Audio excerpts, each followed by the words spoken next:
तर पाहुयात पुढची महत्त्वाची बातमी, ती म्हणजेच नाशिकमध्ये महायुतीतील बंडखोरी शमवण्यासाठी महायुतीला अपयश आले। कारण भाजपचे बंडखोर गोकुळ गीतेंनी माघार घेतलेली नाहीये।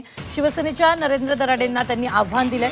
भाजपचे संकटमोचक आणि मंत्री गिरीश महाजन यांच्या मध्यस्थीने सुद्धा अपयशी ती मध्यस्थी ठरली आहे। गोकुळ गीतेंचं भाव निवडणुकीतून माघार त्यांनी घेतली, पण गोकुळ गीतेंनी मात्र अपक्ष निवडणूक लढण्यावर ते ठाम राहिल्यानं शिवसेनेची कोंडी झाली। आपला बाप काढल्यामुळे माघार घेणार नाही अशी भूमिका गोकुळ गीतेंनी केली आहे। नाही मला नाही काही सांगितलं।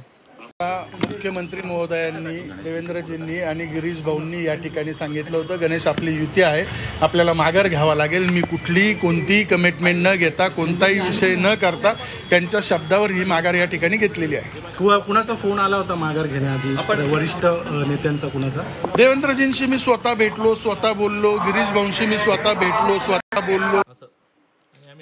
नाशिकला खूप प्रयत्न केलेत, मी शेवटपर्यंत गणेश गीतेंशी फोनवर बोलत होतो, गोकुळ गीतेंशी सकाळी 2दा बोललो, त्यानंतर त्यांनी फोन स्विच ऑफ करून टाकला, त्यानंतर माझं त्यांचं बोलणं झालं नाही।